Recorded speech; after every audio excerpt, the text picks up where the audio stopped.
La souche Budim-Bouyo, cette variante d'Ebola, sévit actuellement un peu en Ouganda, beaucoup en RDC, plus de 80 morts recensés. Jean Kaseya, le patron du Centre africain de contrôle et de prévention des maladies, sera avec nous. Deuxième grand titre de l'actualité, l'inquiétude grandissante en RDC et en Ouganda autour de la progression d'une nouvelle épidémie d'Ebola, notamment dans la province de l'Ituri en RDC. Déjà 80 morts suspects en RDC et un mort en Ouganda selon les autorités sanitaires. Mais c'est un bilan qui évolue. Et pour la RDC, c'est déjà la 17e épidémie d'Ebola que connaît le territoire depuis 50 ans. Nous en parlons ce soir avec Jean Kaseya. Bonsoir. Bonsoir. Vous êtes directeur général du Centre africain de contrôle et de prévention des maladies. Vous êtes à Genève. D'abord de la pédagogie. Pouvez-vous nous décrire et nous rappeler les symptômes du virus Ebola ? Le virus Ebola, c'est une fièvre hémorragique. Donc, on a les symptômes de la fièvre et puis on a les symptômes de la grippe qui sont là. Et après, il y a les hémorragies qui s'en ajoutent et c'est cela qu'on appelle fièvre hémorragique. Que sait-on de cette nouvelle souche, de son séquençage et de sa dangerosité ? Bon, il faut d'abord se dire que nous avons plusieurs souches pour Ebola. La plus tueuse, c'est ce qu'on appelle la souche Zaïre. Et heureusement pour nous, nous avons pu trouver des médicaments et des vaccins pour la souche Zaïre. Mais cette souche, elle est récente, mais elle n'est pas nouvelle, puisqu'il faut se dire que Bundi-Bouyo, c'est le nom même d'un district en Ouganda où l'épidémie a été découverte pour la première fois en 2007, 2010, 2008. Et puis la deuxième vague de cette épidémie, c'était en 2012 à la province orientale, à RDC, dans une zone qu'on appelle Isiro. Donc ça, c'est la troisième vague que nous avons.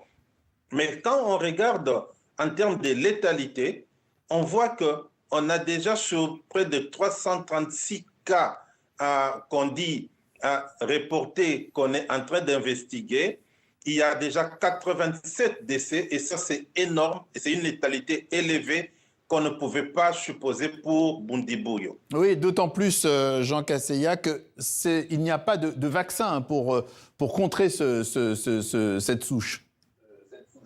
Je confirme que, contrairement à la souche Zaïre, nous n'avons ni vaccin ni médicaments. Aujourd'hui, j'ai organisé une réunion de tous les partenaires, l'OMS, l'UNICEF, les industries pharmaceutiques, les donateurs, les partenaires humanitaires, les Nations Unies, tout le monde.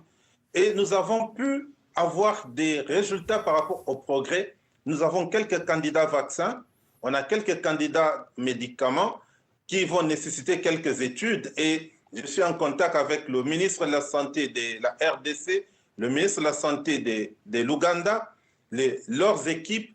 Mais aussi, j'étais dans cette réunion avec le ministre du Soudan du Sud, puisque c'est un pays qui est aussi à la frontière de l'Ituri. Donc, nous avons des progrès qui peuvent se réaliser, mais je confirme qu'à l'heure actuelle, nous n'avons que des mesures de santé publique, car il n'y a pas de médicaments, il n'y a pas de vaccins. Et est-ce qu'on a pu identifier le patient zéro ? Du côté ougandais, oui, le patient zéro, c'est un monsieur de 59 ans qui est congolais, qui est parti en Ouganda, qui a eu les soins, mais qui est mort après 3-4 jours, et dont le corps a été rapatrié dans des conditions non protégées. Et donc, vous voyez qu'il y a eu une multitude de gens qui ont été certainement des personnes contacts. Mais du côté de la RDC, les études continuent et on a parlé d'un certain du cas qui a commencé le 5 mai, mais nous voulons raffiner ces études pour comprendre qui est vraiment les cas index et comment les contacts se font, puisqu'en matière d'épidémie Ebola, tant que nous n'avons pas une compréhension complète des cas contacts, nous ne pouvons pas nous dire que nous pouvons nous en sortir. Et d'un mot, cette compréhension complète, vous pensez l'avoir quand ? Alors, nos différentes équipes sont sur terrain, les Nations Unies, Africa CDC, les équipes du ministère. Nous sommes en train de travailler pour remonter tous les cas contacts. Et pour le moment, je pense qu'on est encore dans la phase active. Et les données que je vous donne maintenant vont certainement changer. On est encore dans la phase active de l'épidémie. Et je vais considérer que cette épidémie devient encore plus sérieuse si elle sort de l'Itourie. Si elle sort de l'Itourie, elle devient encore plus sérieuse. Le docteur Jean Kaseya, directeur général du Centre africain de contrôle et de prévention des maladies. Merci pour ces précisions. Merci d'être passé par notre journal sur TV5 Monde.